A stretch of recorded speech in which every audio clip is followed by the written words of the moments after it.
Good morning, everyone. Bourbon Country Mom here. Happy Thursday. Mark and I are back at Epcot today to hit up some more food and wine seminars. We've got 2 of them today. We have a culinary demonstration with Vincenzo from Italy for pastries, and we also have a mix it, make it, celebrate it with a whiskey distillery, Templeton Rye.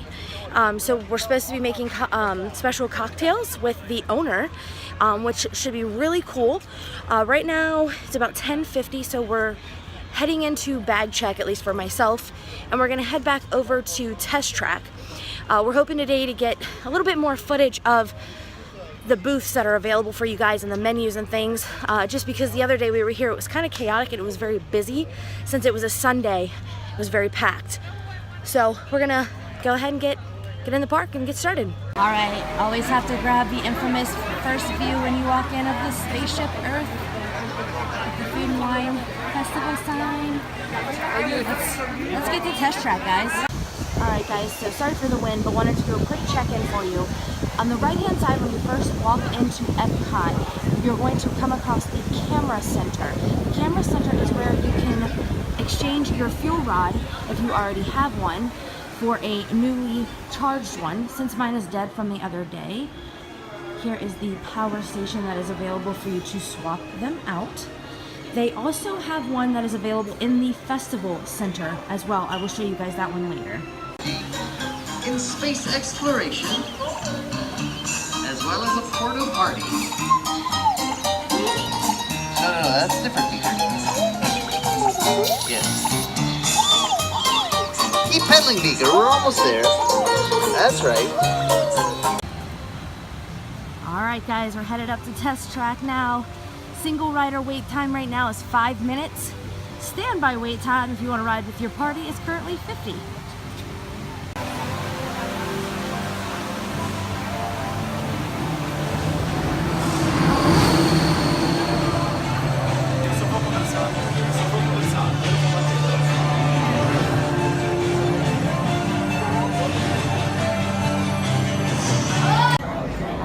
Heading into the studio so that we can create our vehicle.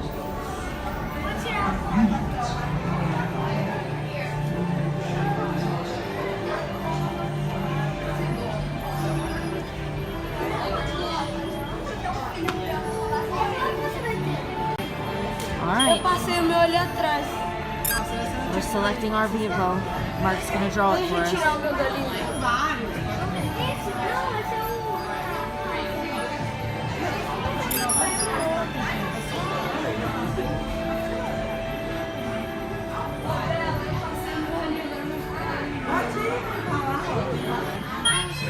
And as you can see, you do have a time limit up here. Insider tip for you, once you are done making your vehicle, you do not have to stand at your screen. When you are finished, you can make your way down to the doors so that you can wait for them to open down here at the end, and you can head out.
There's our vehicle. We're going to go ahead and move up to the door.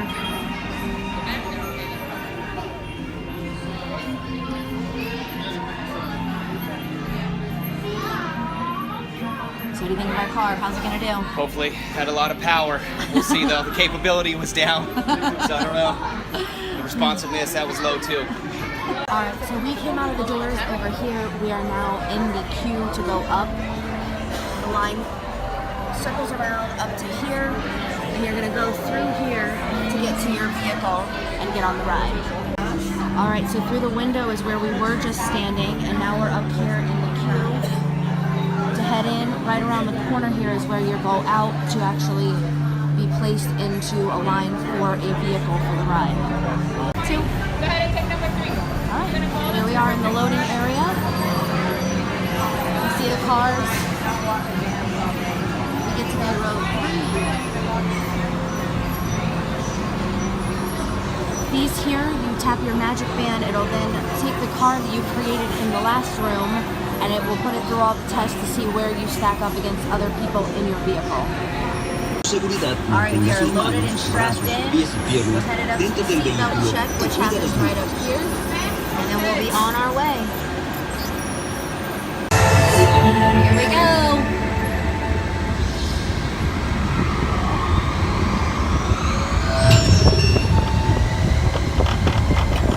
We'll begin with the capability test to see how your vehicle designs perform under challenging weather and surface conditions. Monitoring road surface.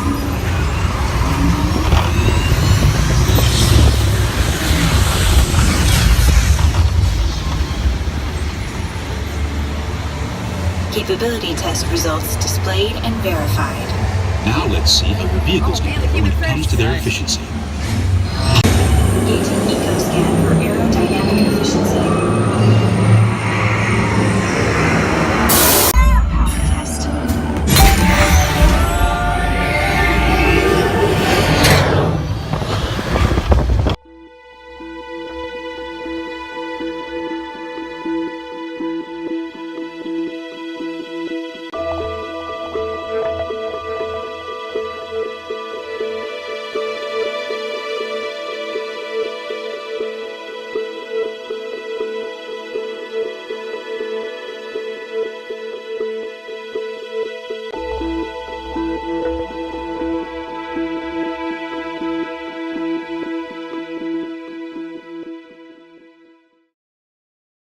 Alright, and now that the ride is over, we're going to go around this corner here to the same place we loaded to get off. Alright, so we are exiting at the moment. We're going to go out here and grab your picture. There we are. You can't really see us though because of the pixels, and then you can come out here to see what your score was. They have the little things where you tap your bands or your cards, whichever you have, and it'll pull it up on this large screen for you to see. There we are, 211. 211, not bad.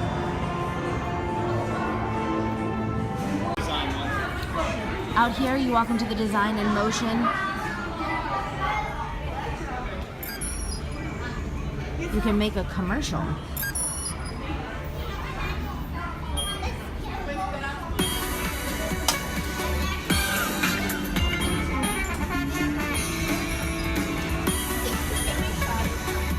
Picked your music, now you pick your location. And your narrator. Data input mission. Accept. Woo, doggy! Woo, dog!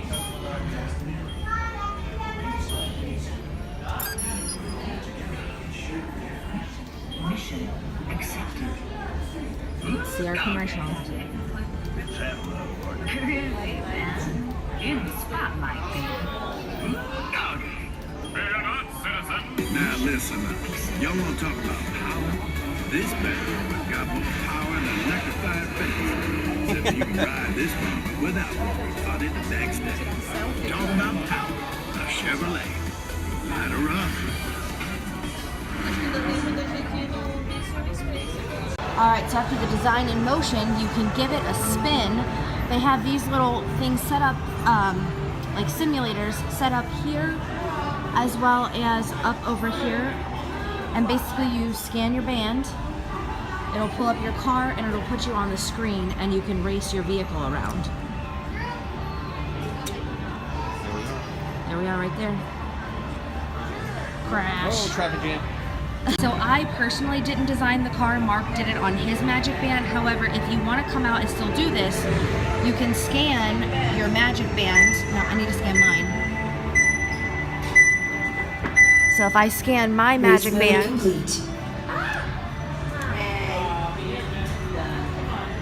it's resetting.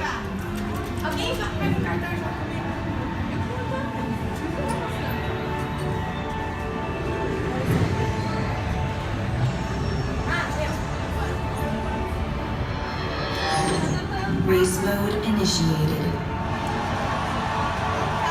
It'll give you a random car because I didn't actually set one up.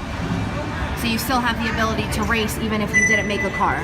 As you leave to give it a spin, you go into the Chevy showroom, and they of course have multiple vehicles set up for you to get in and take a look at. They also, if you see behind here, there's different screens set up. You can tap your magic band and actually take a picture of yourself in the vehicle. You can change the backgrounds and things like that, and they send it to your email address. Oh, looks like they have a Suburban over here in the corner too. And then just like any other Disney ride, as you move your way out of the showroom, you go right out into the gift shop area. Has lots of things for Test Track itself. Shirts and all other types of merchandise. All right, so we have now completed Test Track, which you can hear next to me. We have our Templeton Rye Mix It, Make It, Celebrate It at 12:15. It's now 11:40. We have not eaten anything, so I think we're gonna try to grab a snack before we head to the Festival Center, because we are actually, Test Track is right next to the Festival Center. So we can pretty much go anywhere around here, try to get us a snack, and then head over there. So, see what we can find. All right, so we stopped at Joffrey's, grabbed us one of their big vanilla frosted donuts and some orange juice. We just checked in at this booth here, like you normally do when you come in for the Mix It, Make It, Celebrate It. It looks like we are headed around to potentially the same arena that we went in for each of the beverage seminars, so we'll have to take a look and figure that out. Also, a little bit of an update is there are very few people here today within the Festival Center. So I don't know if this is any indication of what it's like in the World Showcase right now. The rides, actually speaking of the rides, this is really off topic. However, we were in line for Test Track. Frozen Ever After was a 15-minute wait. 15. Because I was going to see about changing out our fast pass, but we'll just head over there and ride it. Nope, it actually looks like we are going to be in the larger arena, the one behind me with the kitchen that we did the culinary demonstration at. So let's head in and taste some whiskey. All right, so we have taken a seat at one of the tables, and it looks like today we're going to be making a Templeton Blackberry Smash. So they have provided the list of ingredients that you need, and also, since we get to make it, they've provided all of the needed accessories and tools to make this drink. So this should be fun today. Mark's got one over there as well. Say hi, Mark. Hello. And there's all the other table settings. Bringing us not just a delicious taste and an amazing cocktail that is put together with the brew that you have in front of you as we really celebrate Templeton Rye, but they're going to give you that taste, they're going to give you that know-how, but also give you an incredible sense of history.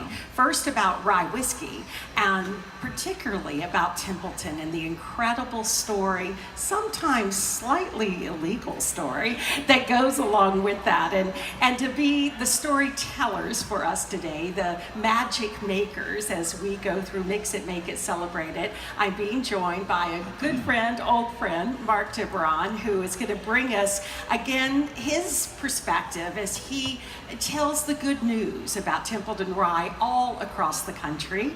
And absolutely thrilled that we're also joined by Keith Kirchhoff. It is his family that has brought Templeton Rye to the world. So how about a huge welcome for Mark and for Keith. Woo-hoo. Thank you. Thank you, Pam. It's really an honor and a privilege to be able to come down here to the Epcot Center and present to you folks here. And the problem with everybody tasting the product, they start visiting, but we're going to ask for your attention back after that, and we'll tell you about the exciting story of Templeton Rye. Thank you, Keith. Thank you, everybody as well. You guys talk about the storm.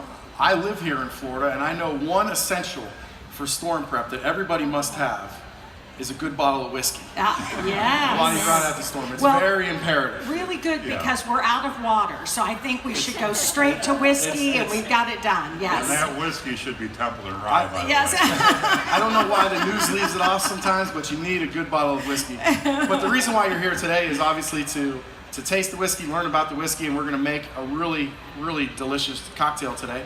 But first, before we do so, I want everybody just to take their glass and look at it, and we're going to go through an actual a taste test of it. So when you do that, the first thing you want to do is you actually want to go ahead, get it on your nose. Sometimes you want to open your mouth when you take a whiff.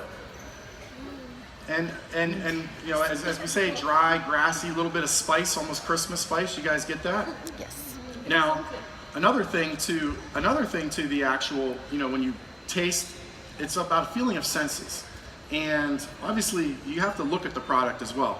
You see, Templeton has a nice, a nice dark color to it. It's brown spirits. The brown spirits game is ever evolving, and that color on a brown spirit comes from the oak in which we mature and age our whiskey. It's actually 4 years in a medium char New American oak, and that's how we get that nice color. But now the best part about it is, go ahead, everybody, just put your mouth to it. Get it on your lips, on your tongue. You get a little hints of caramel, butterscotch.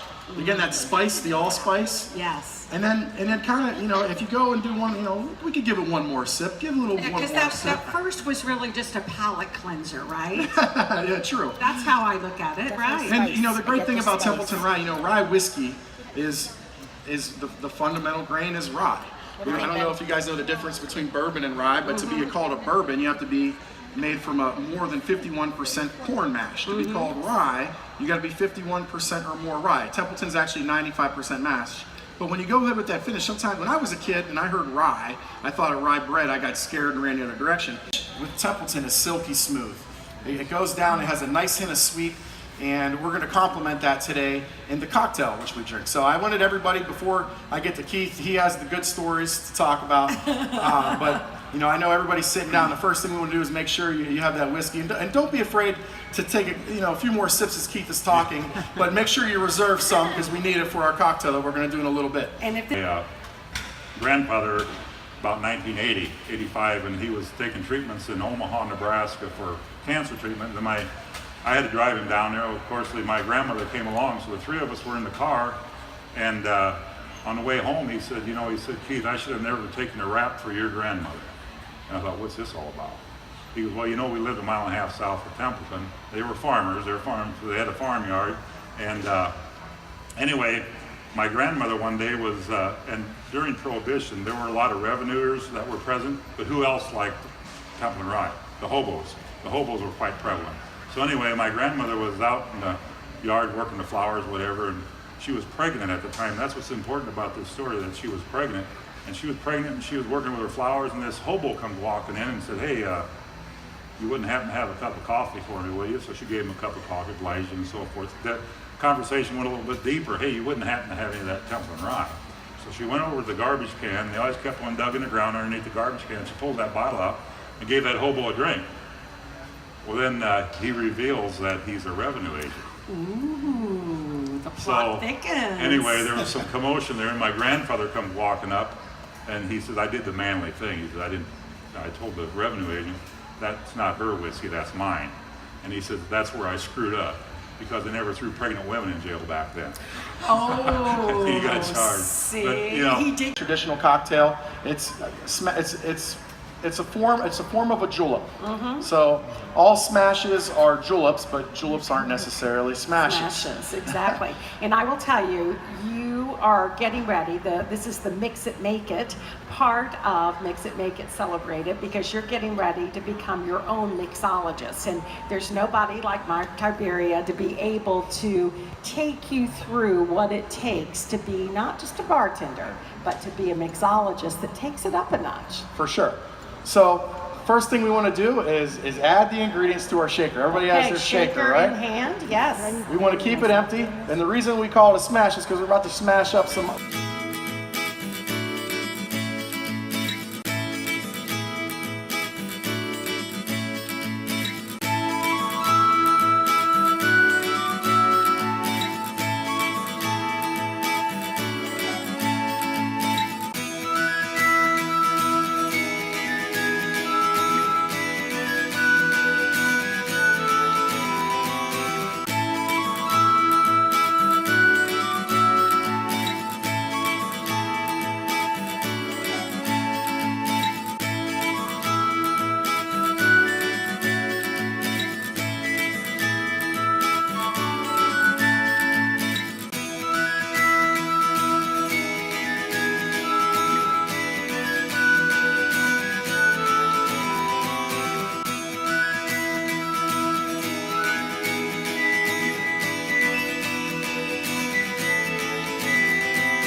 you get the rye whiskey comes through. Wow. Go ahead, Keith.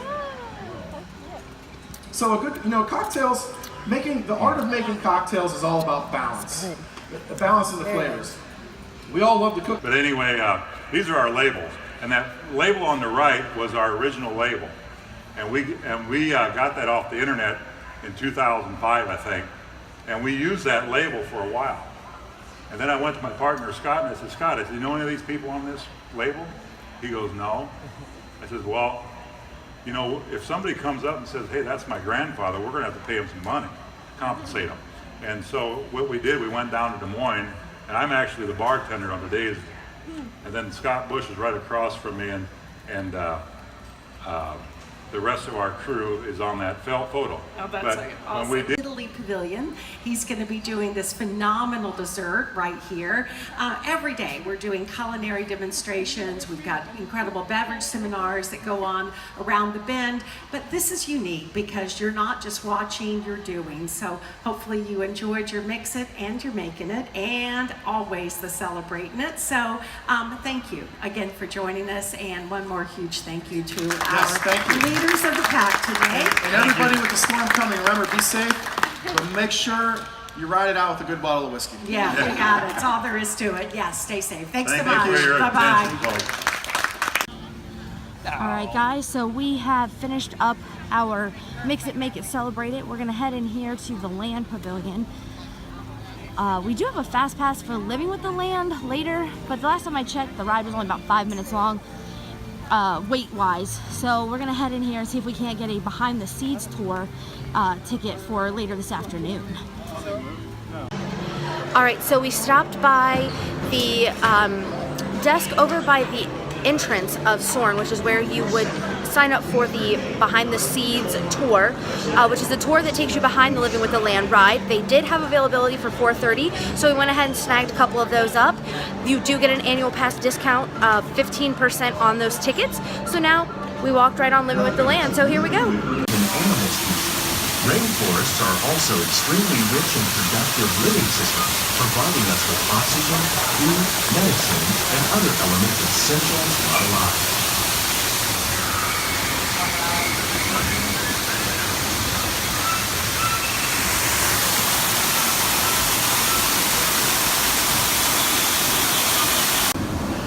In the desert, nature has created a very different, no less beautiful living system. And created the hard surface of this land. Even the hooves of the mighty buffalo helped create the rich soil that would one day become home to the American farm.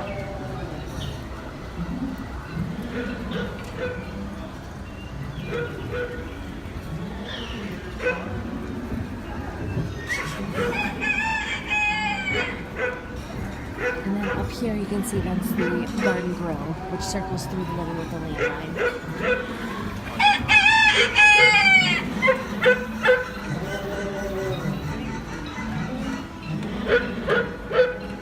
Of all the forces at work on the land, humans have had one of the most profound effects, the need to produce food.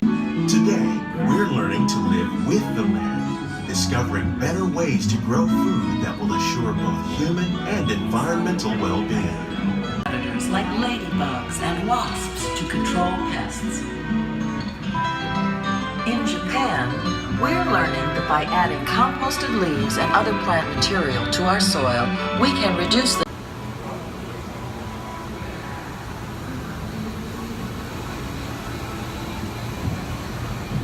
Welcome to our living laboratory, where scientists from Epcot and the U.S. Department of Agriculture are exploring innovative ways to produce bountiful harvests now and into the future.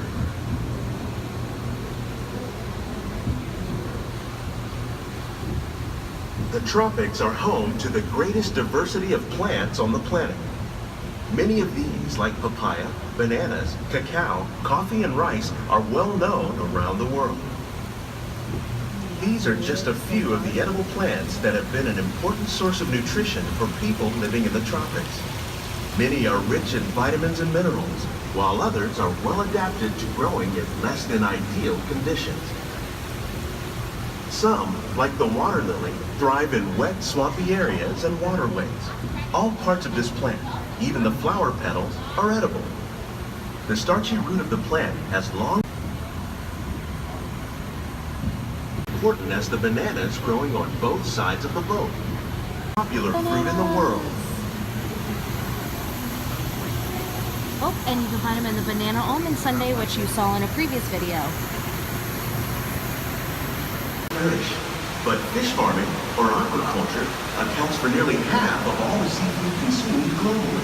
Tilapia, bass, and catfish, like the ones you see here, are 3 of the more popular crops raised by fish farmers. The sustainable system we're using here recycles the water in the tanks. As a result, we're able to save millions of gallons each year.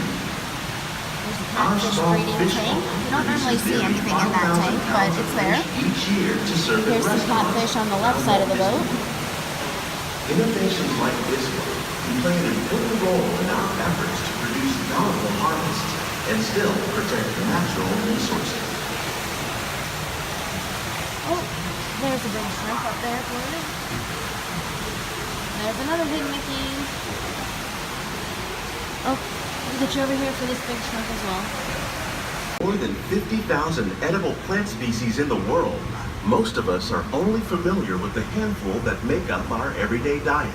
The common grains growing here, wheat, maize, sorghum, and millet, plus rice, account for nearly 2/3 of our global food consumption. Learning how to increase yields of these staples is an important goal of research around the world. Those are pretty. There's wheat. Take you over here.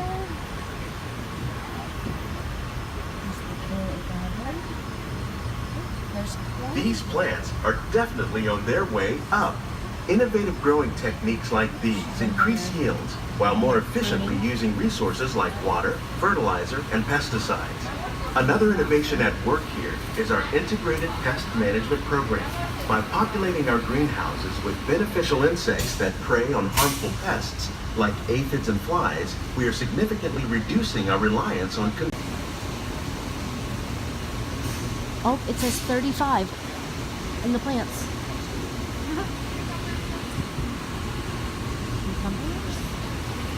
Some of our best ideas have been inspired by nature, like these fruit and vegetable trees. By growing these ground plants vertically, we can increase yields and better control diseases. These crops taste as good as they look. In fact, we serve more than 15 tons of produce from our greenhouses in restaurants here at the land every year.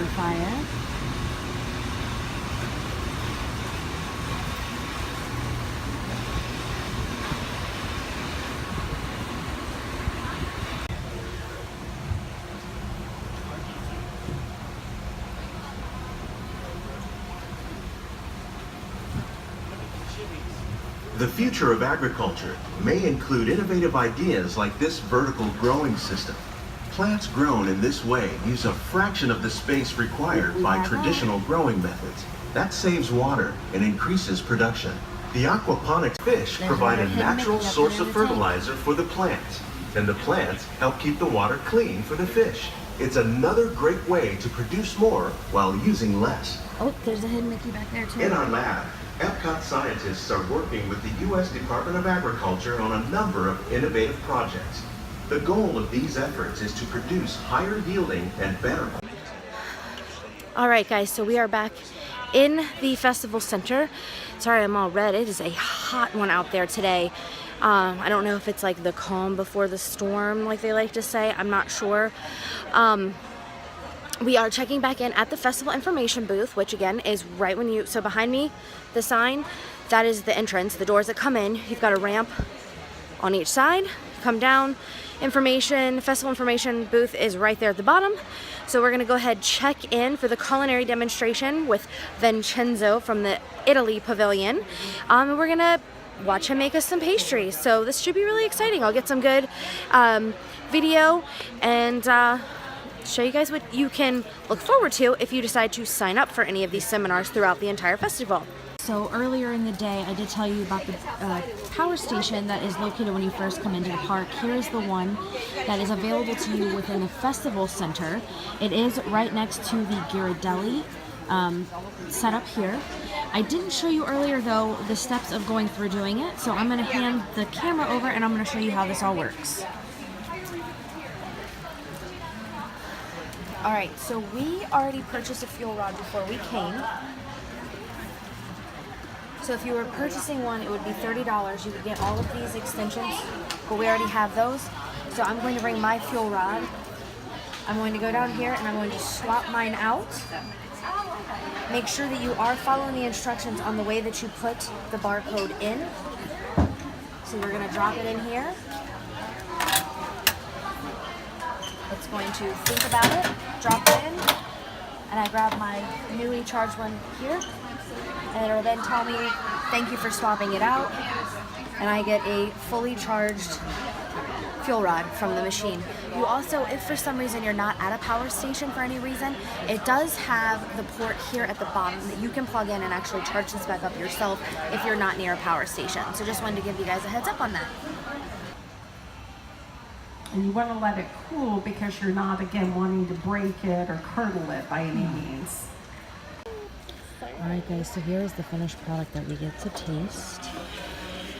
Here's the panna cotta. And here's the arugula and peach pesto. Alright, so let's try it out. Very cold. So get it into the freezer, really chill it down. So it's not quite a sorbet, but it's close to. The arugula and peach pesto is really good. It's very good. Okay.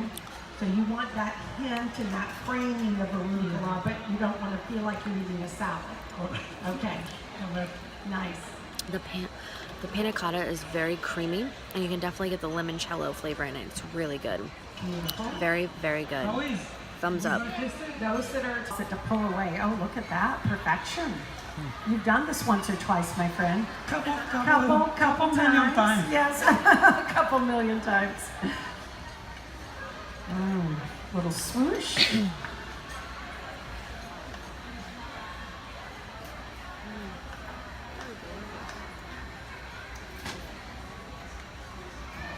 Just a little fine dice of the peaches.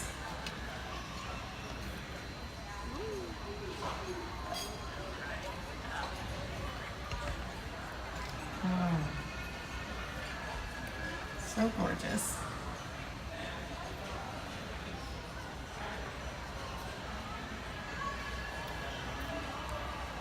A little fresh peach, a little raspberry, little amaretti cookie. Here we have some dried arugula. Nice. Which just gives a hint of what's in the pesto. Wow. Yes. How about that? Panna cotta on the limoncello with arugula and peach pesto. Alright, so we finished up our culinary demonstration with Chef Vincenzo. I have never had panna cotta, and it was really good.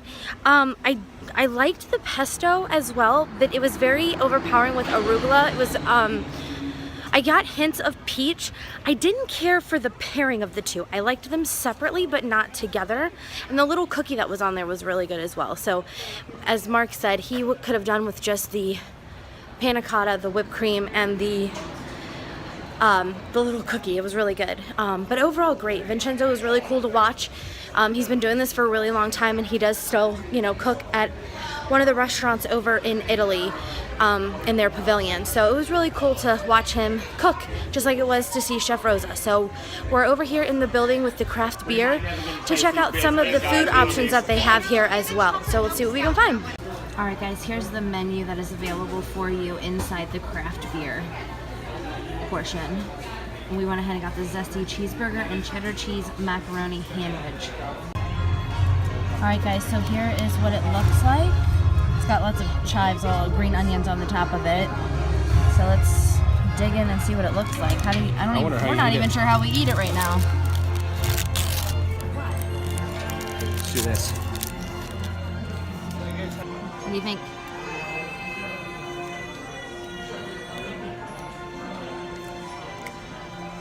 A little bland. Yeah? Yeah. Get a little bit of the zest. Might be because of the dough, though. Let's try it without that.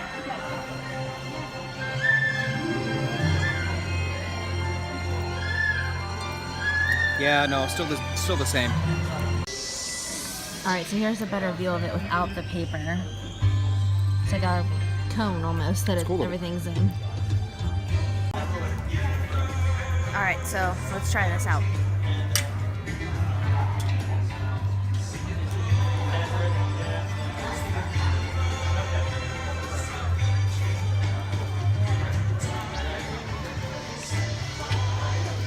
Is that the green onion that I taste on it? I feel like it's creamy, but the green onions is like, it's the only taste that I get from it. That's literally the only flavor that stands out is the green onions. But I mean, overall the mac and cheese that's inside of it, it's very creamy, but it's about all I got from it. Okay, so I figured out what it was that I was tasting. It was not the green onions. So down inside they've got red peppers. And now you can see the hamburger meat that's also in there because it is a cheeseburger. For my palate, I'm only grabbing the peppers. Mark thinks it's a little bit more flavorful, but I still think the peppers to me personally are very overpowering. But again, it's very creamy. So definitely give it a try.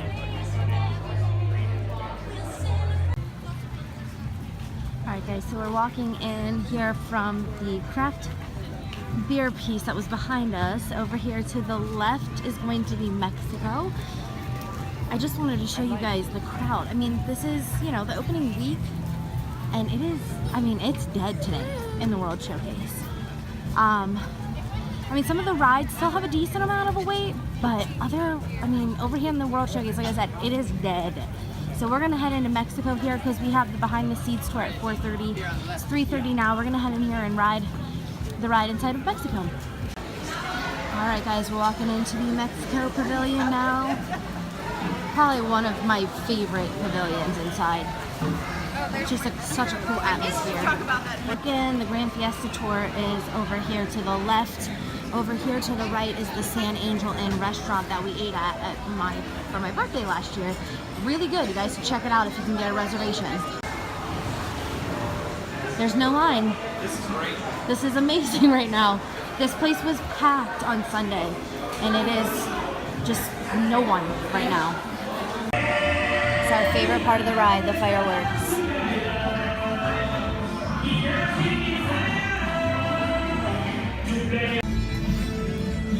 All right, so we just got done riding the ride in Mexico. We are walking past Norway. However, based on the app, the Frozen ride is currently down. So I don't know what we're gonna try to get into since behind the scenes is at 4:30. We'll see what we can, we will see what we can see while we're out here. All right, so we're walking back into Norway. We're gonna go check out the bakery over here on the left. Sandwiches, pretzels, and desserts.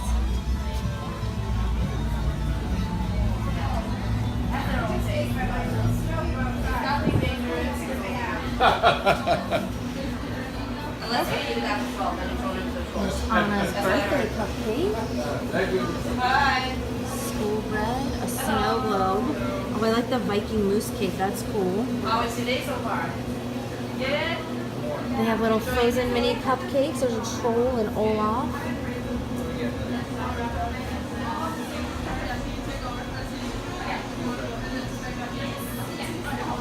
They also have little kids meals here with the Uncrustables and the Go-Go Squeezes.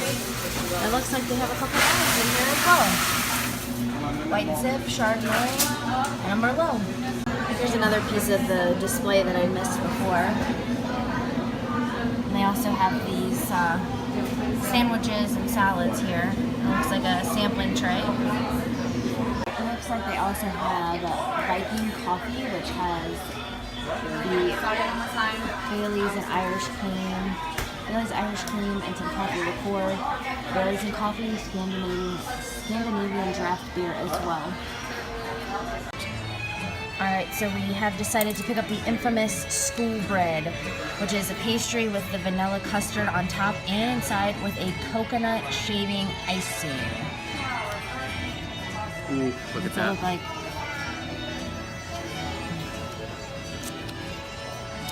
Having troubles. I know. All right, there you go, guys. Let's try it out.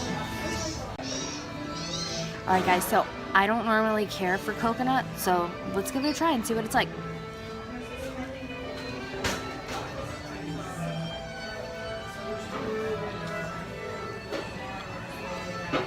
The custard's cold, which is nice.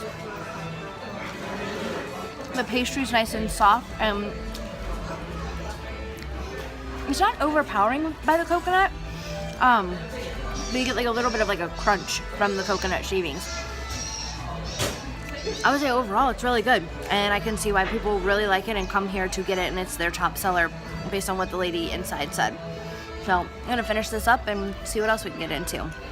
So after passing Africa, on the left-hand side, we've got the Brewers Collection over here by Germany.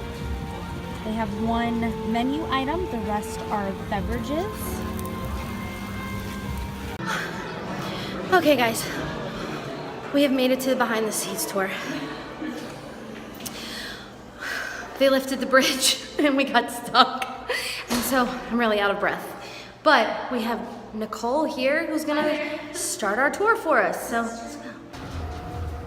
Alright, so welcome to our IPM lab. IPM stands for Integrated Pest Management. There are about 4 types of IPM. There's cultural, chemical, mechanical, and biological. Go through them. We're fighting our bad bugs with some good bugs. So we have in these cages right over here, these are our leaf miner flies. They look kind of small and harmless. You're welcome to look up closer if you want to get a better look. They're actually some of the worst pests that we have in our greenhouses. So essentially what they're doing is flying up to the leaf. The females are going to lay an egg between the top and bottom layers of that leaf. So the little larva is going to go right inside there. They're basically like a little caterpillar at this point. Leaf. So obviously that's very difficult for the plant to produce any energy. And we're going to introduce a new bug, which is called our parasitoid wasp. Sounds a little bit scary. They're actually the good guys.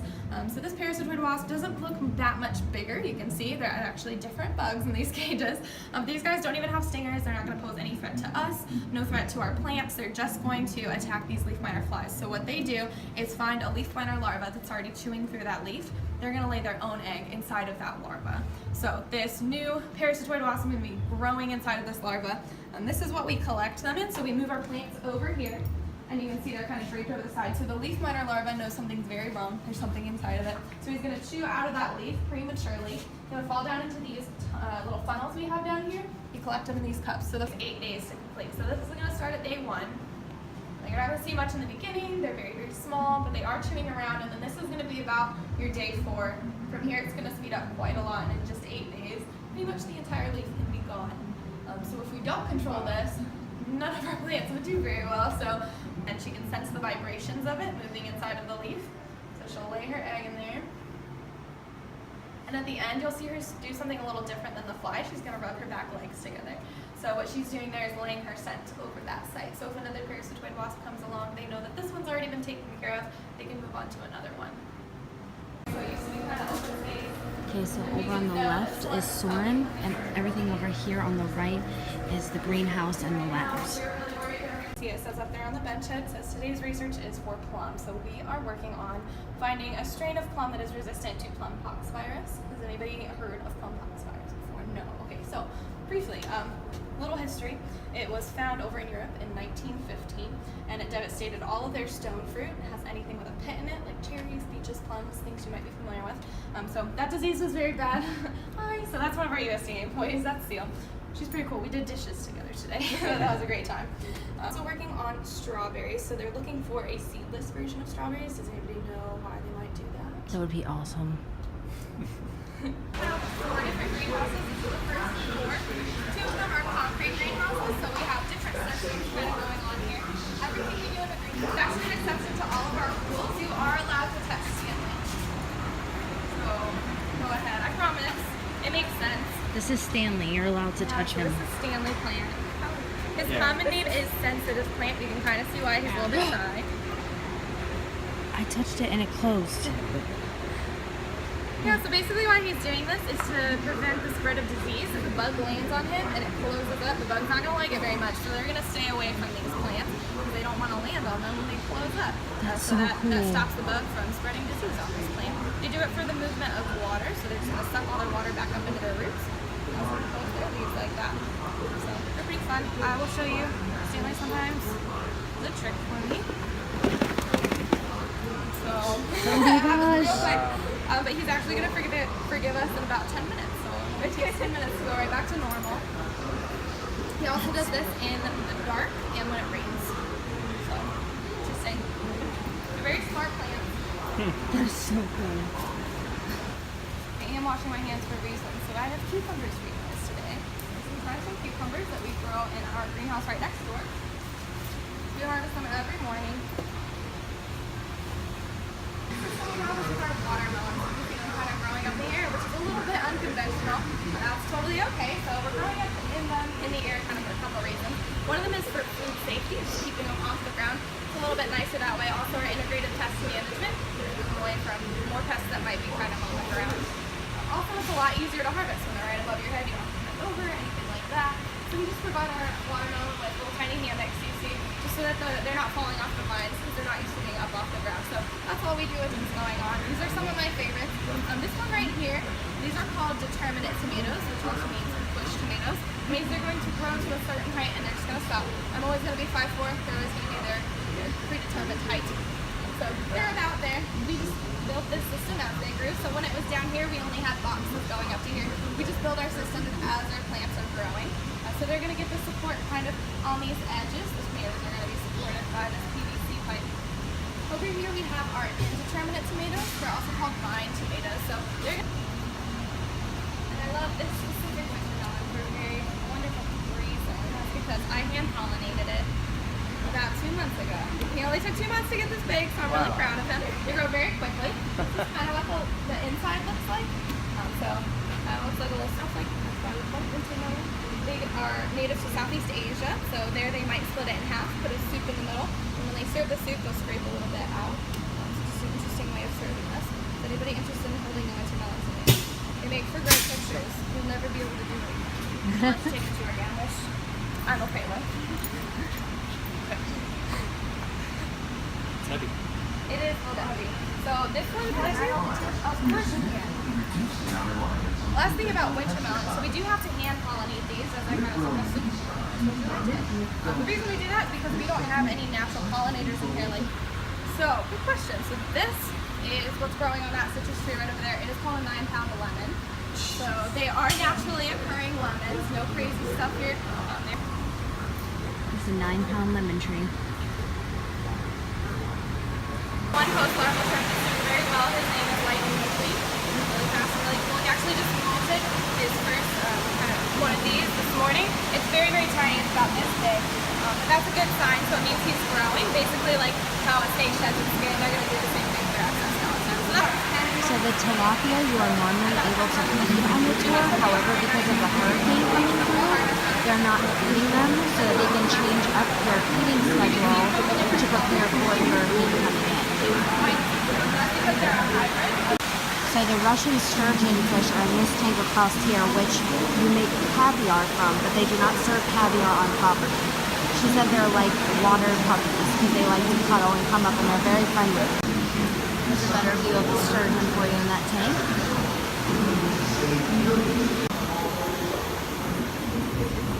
Bananas! Spice garden, I really like to talk about all the different spices you might be familiar with. So like nutmegs over here. You've never seen it. That's what it's like. That black pepper growing right up here, which is definitely a favorite. I am trying to put these in Mickey gardens right now. So in the past month, I collected lots and lots of seeds from this tree, this specific tree, and I planted them in those little jars. And they're actually mostly rooting right now. I got 50% of them to root, so I'm very excited. Hopefully by December, I will be selling little Mickey plums. So hopefully people can get a Mickey pepper tree at some point. Another thing, our big date palm up here is kind of a favorite. He's the oldest individual in any of our greenhouses. So he's from Egypt. Oldest tree is from Egypt. Got a seed, planted it right there. It's doing very, very well. So it's 12 years. He's up there, almost up to the ceiling. We're a little bit worried about that. We're probably gonna have to take him out pretty soon. It's sad. So we want to make sure we're staying safe in here. On either side of the river here, we can have 2 water birds. I can try a lot of those different things. Does anybody have any last questions about tropics? So dragon fruit tastes like. So dragon fruit, I would compare it kind of to kiwi. They have lots of those little seeds in there. They're a little more sour though. Can you repeat what you said about the flowers? Yeah, absolutely. So we do have 2 different aquatic flowers growing in our water gardens. One of them is our lotus, the other is going to be our water lily. Both of those, all parts of them are edible, so you can eat the leaves, or the petals, or the roots, any part of them, you can eat them. That interesting. What were the other flowers? Orchids. Flowers, orchids, yeah, you can absolutely eat orchids if you'd like to, and begonias is the other one I said. I really like begonias. If you're getting them for the store, be very careful. You're not sure if they sprayed any chemicals on there, so just pick the flowers off when you get them, and then the next ones that grow in, you can absolutely try those, the petals. So the petals, Begonias. just the petals? Yeah, absolutely. Okay. Here. All right, guys, so we just got done with the behind the scenes tour. Nicole was great. She was a really great tour guide. Very knowledgeable, knew what she was talking about, showed a lot of cool things in there. Seriously, it is probably some of the best money that we've spent here at Disney. So make sure if you're here, and I mean, even if you have kids, if your kids are up for the walking tour, do it. It is so fun. But we just walked out. 15-minute wait for Soarin'. Sign us up. So we're in the queue now, we're walking, and as long as this queue is, it'll probably take us 15 minutes to get there. So we're gonna go ride that and then see what else we can get into. All right, guys, so let me retract the statement from before about Soarin'. It claimed it was 15 minutes. We walked on. There was nobody in the queue.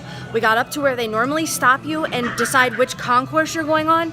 Nope, just kept on walking, kept walking down, and they put us right in a lane. The video started and we went in. I've never seen Soarin' do that before. But we love Figment too, and we're gonna do this since the kids aren't here. We're gonna do it for them. It was a 5-minute wait. We're walking on again. Hi. So we're gonna go do Figment and then probably Spaceship Earth because it was thundering when we came out of the land pavilion, and the clouds are getting kind of dark, so we're not sure what the weather's doing. So we're gonna get on Figment. Taste my chicken. Can I go? Please, please, please. No, I don't want you out of my sight. Out of sight? Okay. Come on, everybody. Here we go. Figment, you are not to interfere with the tour. Your ears are hearing 1,000 thoughts. Can start appearing. You can see things differently. Sure, you can see with your eyes, but imagine what you could see if you used your imagination. Follow the bouncing figment. One spark of light. Out of control. Nuh-uh. Imagination works best when it's set free. Just turn your... It's always a good time to use your imagination, so let the good times roll. Woohoo! You win 1 cent! Don't! Oh! Right this way, everybody! Figment, what is going on? You're turning this entire open house upside down! Upside down? Now you're talking! That's the best idea you've had all day!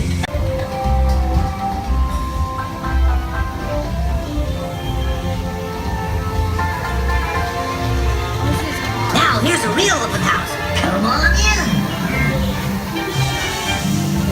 So, what do you think? Is it me? More than you can imagine. But Doc, it's exactly what I imagined. Imagination is the brain's open house! Oh!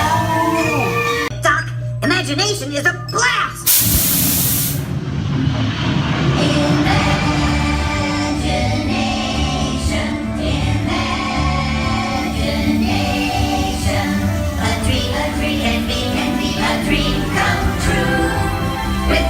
Alright guys, so just to kind of give you an idea of where I am standing. So this here is the Figment building where Journey into Figment is, and then the Pixar Films is over here behind the fountain. Right here we've got Figment in his topiary form. So I'm going to turn to my right. Behind me is the light layout. To my right we have the Flavors from Fire. So here is the menu and the beverages. The other day we did sample the piggy wings. I didn't particularly care for them just because I wasn't a huge like pork fan, but my husband and our cousin really enjoyed it. They also highly recommended the Smokin' Blackwater Porter, so I'll probably come back out and give that one a try. But the next stop is we're gonna go ahead and head inside to the Light Lab and see what they're all about. Hey, welcome. Hi. Come right in. Enjoy yourself. Have some fun. Thank you. All right, guys, here we are in the Light Lab. We got some of the merchandise over here. It's okay. We're not scared.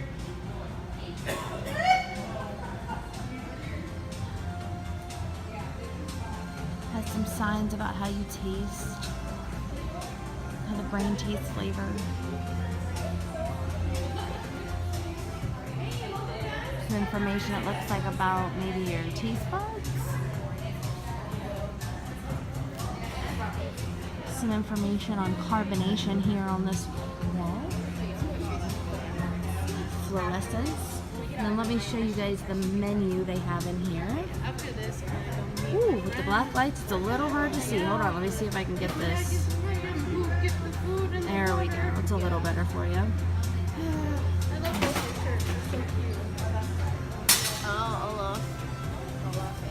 Alright guys, so I bought the Orlando Brewery Smokin' Blackwater Porter. I'm excited to try this out. And look at my crazy hair. It's humidity.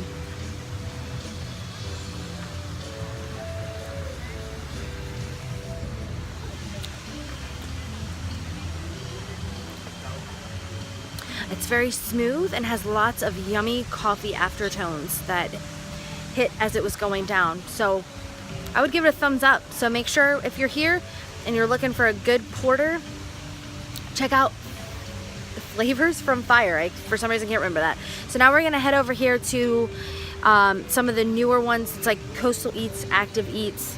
We're gonna go check them out.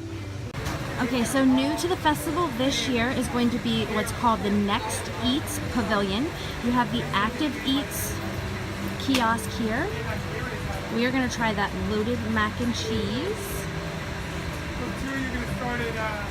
This also has an annual pass holder button that you can collect. I'm also going to walk us over here to, this is Earth Eats. And we'll walk over here to the menu. I'll show you guys the menu here.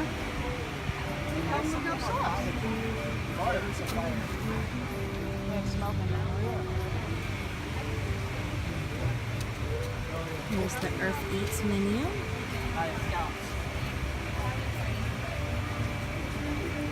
The wine here is a little bit more on the pricey side. And the last one over here in Next Eats is going to be Coastal Eats.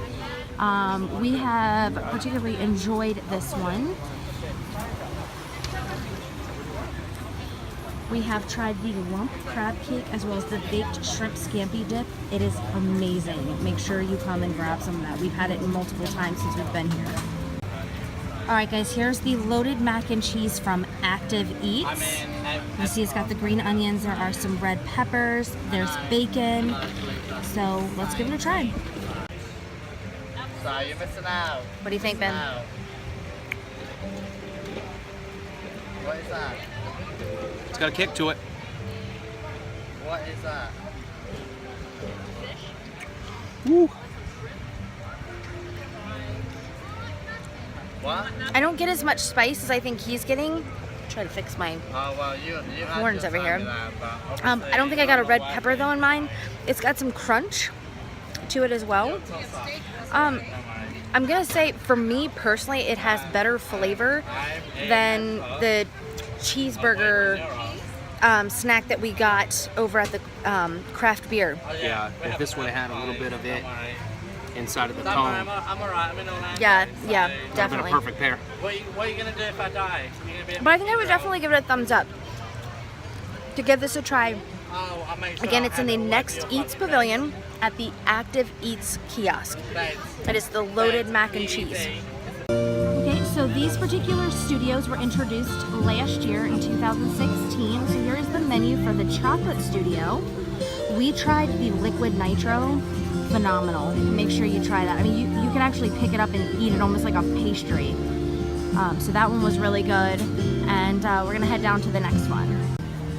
Here's just a view of the little pavilion right here. The next one up is going to be the Cheese Studio. Again, both of these places, the Chocolate Studio and the Cheese Studio, as well as the one that's coming up down the way over here, the Wine Studio, all have the annual pass holder buttons that you can collect at each of these experiences. Here's the menu for the Cheese Studio.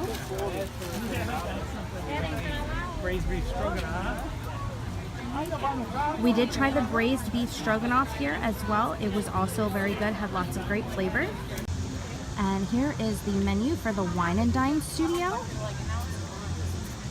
Wines are a little bit more reasonably priced than over in the Next Eats area. Alright, so now we have headed over to the islands of the Caribbean. Gonna walk up here, take a look at the menu.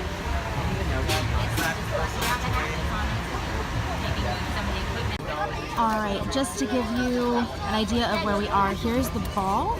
I'm going to turn to my left and we are here at the Hawaii kiosk. Here's their menu. Well, when I went to Hawaii, they didn't serve me no spam. Okay, the next kiosk coming up after Hawaii is going to be Patagonia. Here is their menu.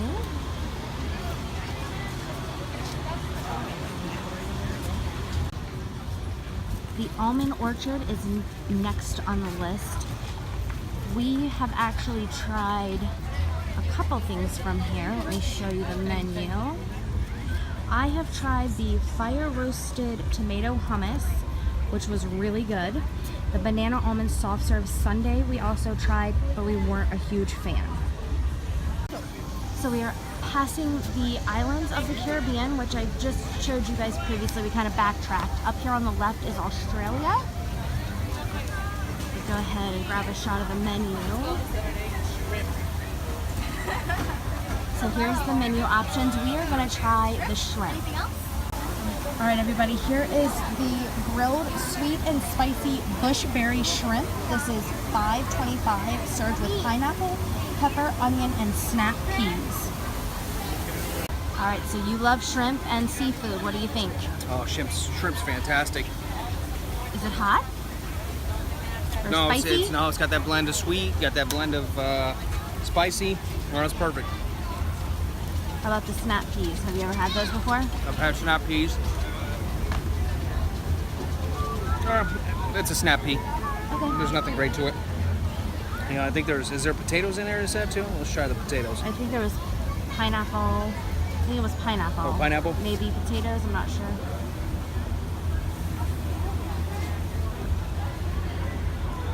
Thumbs up? Yep, thumbs up. Good grilled pineapple. You get a lot of flavors from the shrimp. But. All right, so to the right after passing Australia, you have the refreshment court. Don't pass this by because it does have some special festival offerings. They have the croissant donut, fried chicken breast nuggets, pineapple Dole Whip soft serve, and the pineapple Dole Whip soft serve with rum.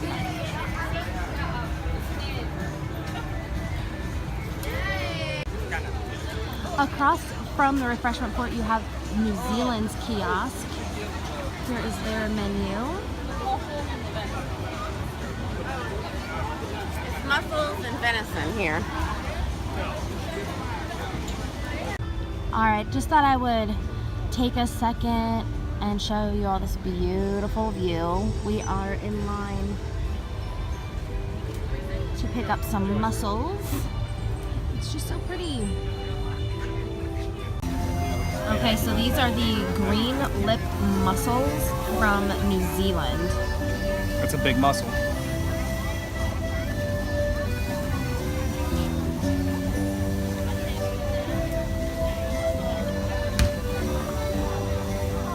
I love the crunch.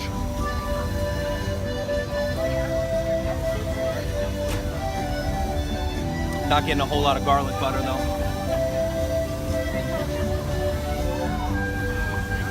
Overall, how would you rate it?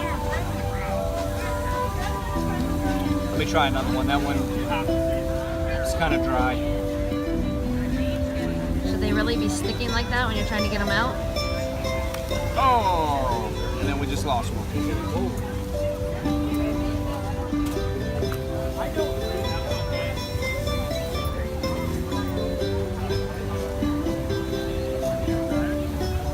No, the same, not much flavor. Just dry. Yeah. This is what happens when a mussel attacks your shield. I'm gonna have to clean them. So, recommend or no? Maybe it's because they were sitting out too long Yeah, under the heat lamp. maybe. So maybe try to get here when they're a little bit more fresh. Yeah. But if that's not the case and it wasn't because of sitting under the heat lamp, I wouldn't recommend it. Okay. All right, after New Zealand, we have Canada. The Canadian cheddar cheese soup I tried, and it is really, really good. The pretzel roll was a great accent to it as well. The beverages. I'm gonna go grab another bowl of the cheddar cheese soup.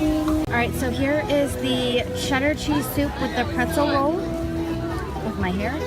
And then here is the wild mushroom filet mignon, which is from the Les Cellier.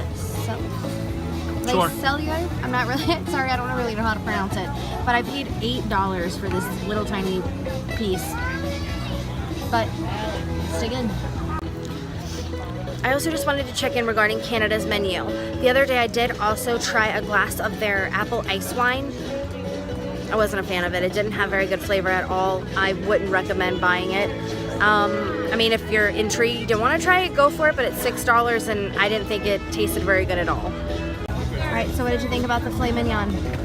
Filet's cooked perfect. Mushrooms are good, good flavor. Good flavor in the beef, or the filet. I wish there was more of the cream sauce though. It really adds another level. But there's just not much Yeah, to kind because of you dig can in. see there's like a sauce that's down there, but there's not a ton. Probably like a mushroom sauce, Yeah. but really good. Alright, so we've already finished off the pretzel roll. This cheddar cheese soup is probably hands down the best thing that I've eaten at this festival. It has such great flavor.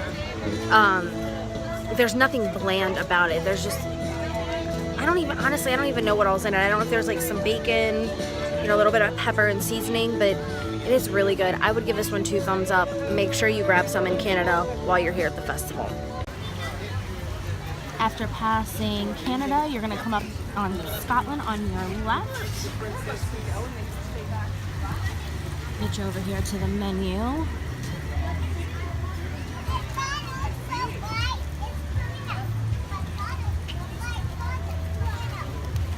And you have Ireland up on the left as well. See what they have on their menu.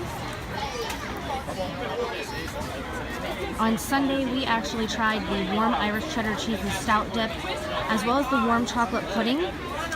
Was not a fan of the cheddar cheese and stout dip. The warm chocolate pudding, though, was really, really good. So we've now crossed the bridge over to France. Here's France's food and wine menu.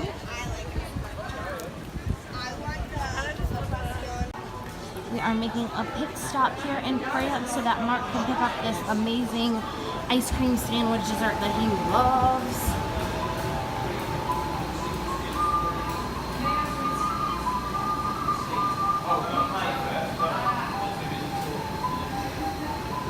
He gets this here.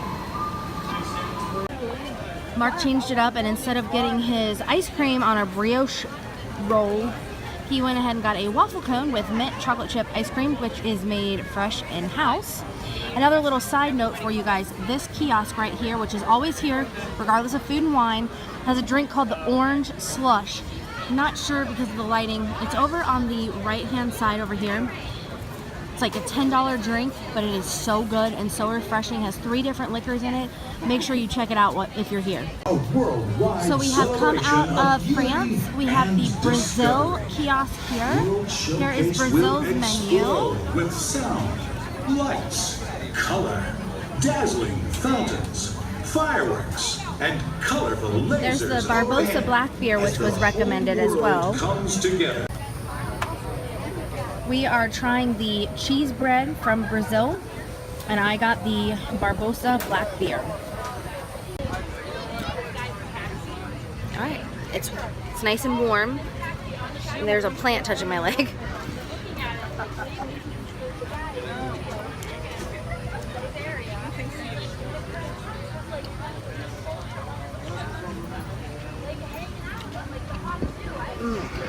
It's very good.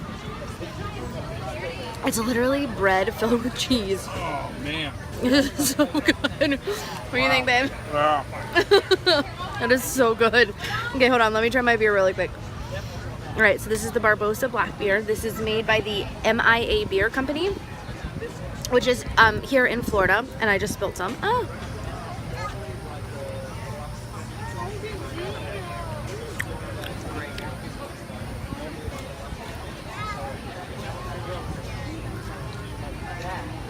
It's not bad, but it's not good. It's not like a porter or a stout because there's no coffee tones to it at all. It's very smooth, not too, I would say, like hoppy or anything, but it was recommended to me, and I think that I will continue the recommendation on. If you're looking for a beer in Brazil, try out the Barbosa Black Beer because it's really good. We are currently at Belgium. I'll show you the menu really quick because we have food on the table. We purchased the beer braised beef as well as the Belgium waffle with the chocolate ganache. Okay, so here's the Belgian waffle and it's melting in this heat. And then there is the beef. So let's try the waffle.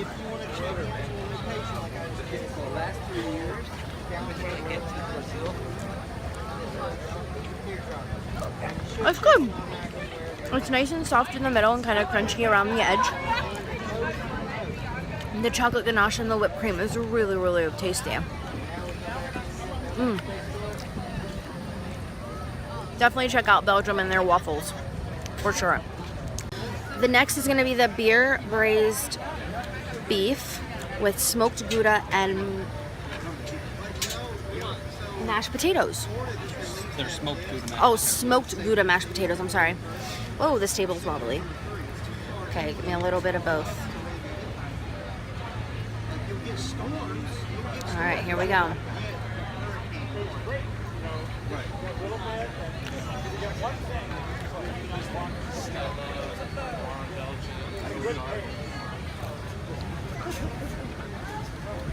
The beef is awesome. The flavor. Oh, it is. I don't even know what to do with my hand. Thumbs up.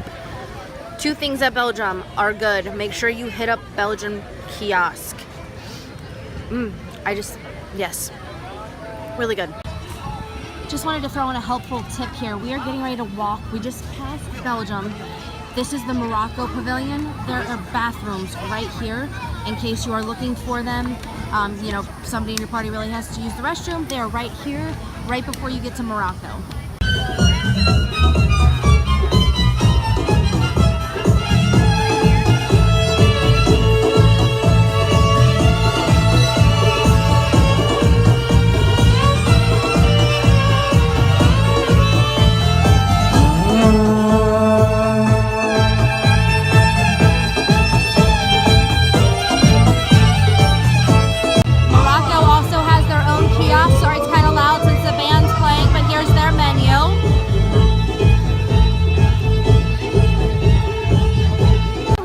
Morocco, and we are now over by the Japan Pavilion as well as their kiosk. Get you a glimpse of their menu.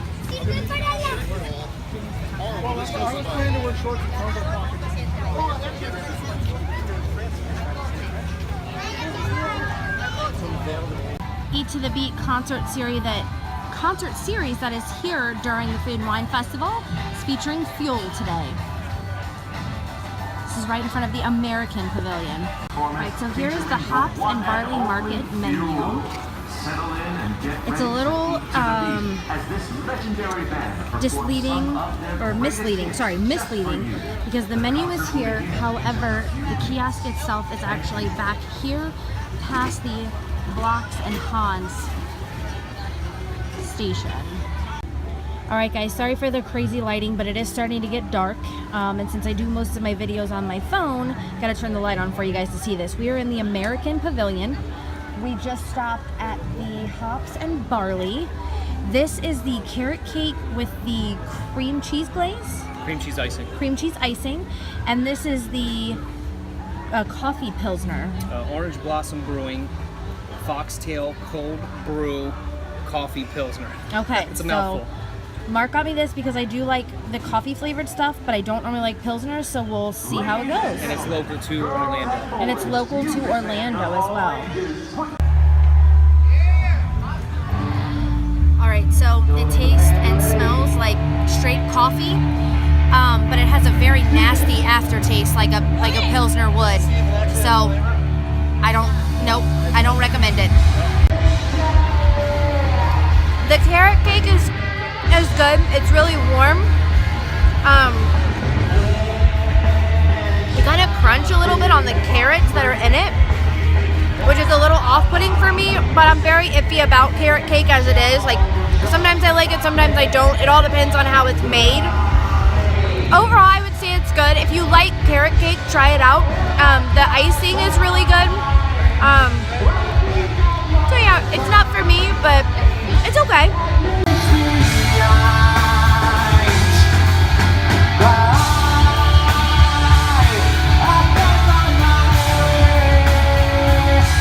Okay, so right past the Italy Pavilion, you have the Italy kiosk and their menu.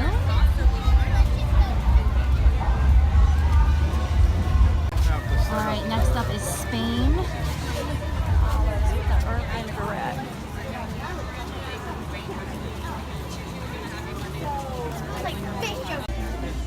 Here we are at Germany. Here's their menu.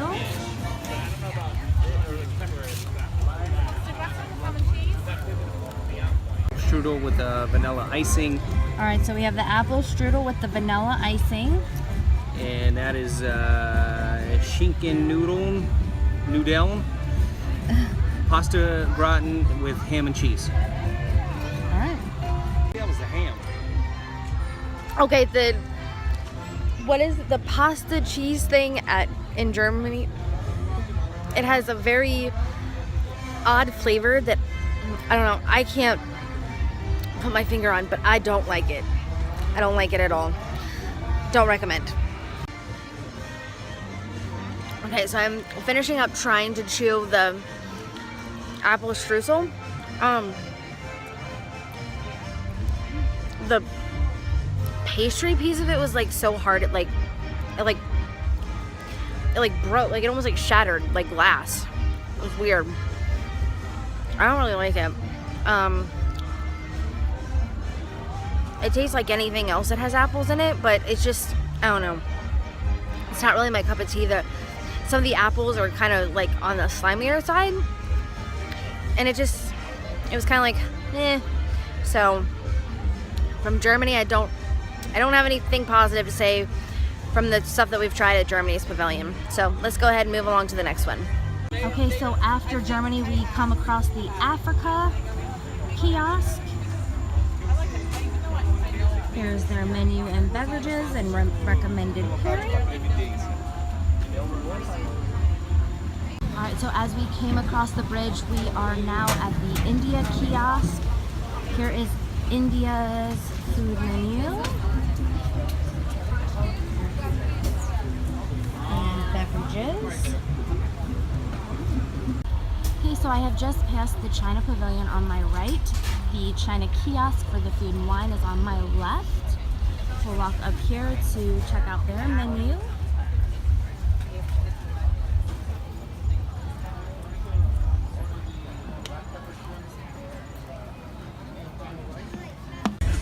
Okay, babe, tell me what you got here.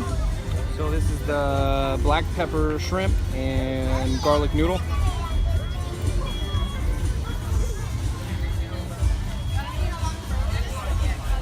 I smell a lot of garlic. Is there a lot of garlic in it? Or what is it that I'm smelling?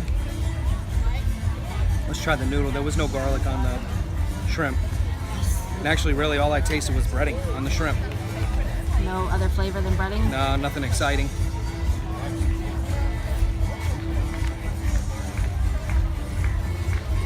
Yeah, that's where the garlic smell's coming from. The noodles? Noodles are good. Noodles are good? Yeah. Would... Probably better if I mix the noodles with the shrimp. Okay.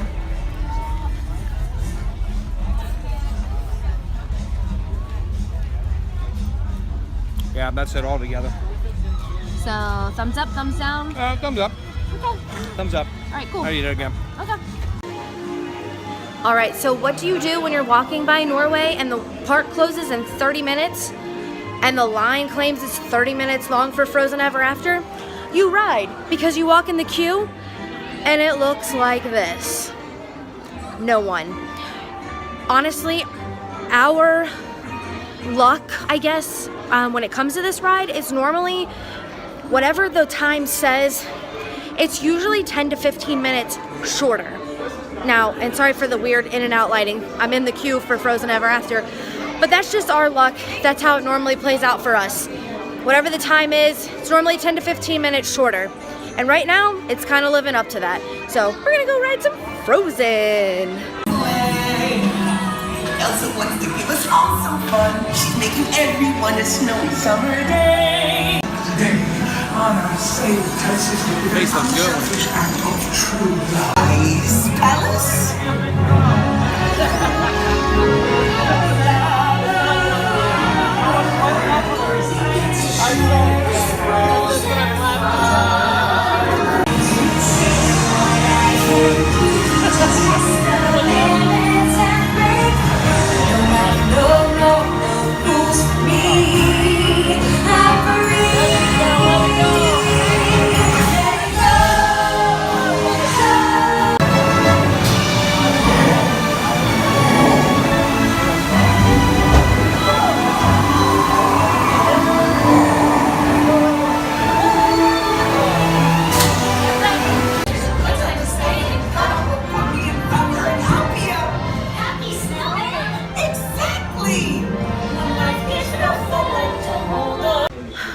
Alright guys, last ride of the night. Excuse my nose ring falling out. We are gonna ride Spaceship Earth. I got my porter in Norway. I'm so excited. I'm almost done and we're gonna head on and just have a nice little slow ride. Get off and go. Take a quick trip through a couple shops. We're gonna head out. Here we go.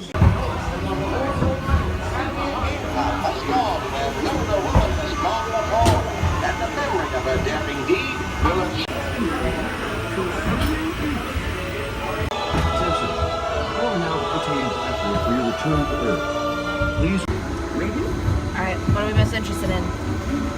Yes. Which sounds like more fun. Ooh, undersea.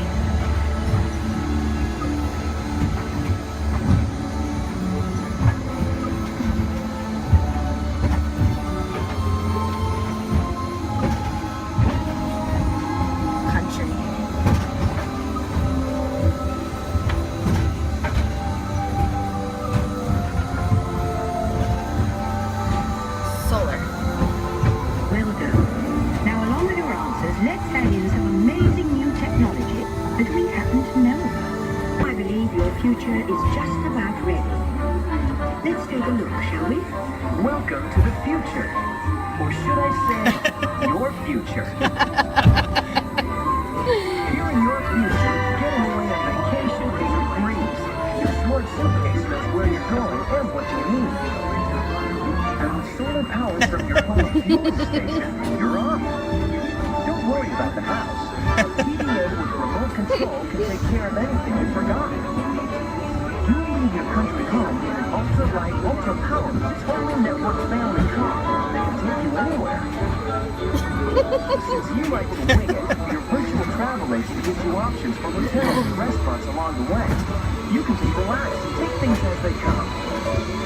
Getting there is half the fun, so your family car will be equipped with virtual tools to teach you about the world outside your window.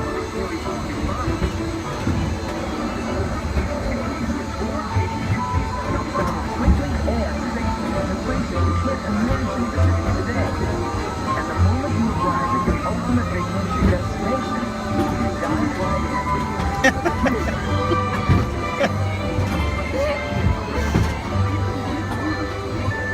The end, or should I say the beginning, of your Alright, so we stopped in Mouse Gear and just wanted to show you guys the Food and Wine Festival Dooney and Burke Magic Band. As you can see, it does have Figment here on the side. It is gray, as you can see. I do not, though, know how much the cost is. I'm gonna have to ask and see if they actually have any. But there's the box that it comes in. It's really cute. Alright, so they do have these behind the counter. The Dooney and Burke runs at $48, the Food and Wine Festival. It's a cute little box that it comes in.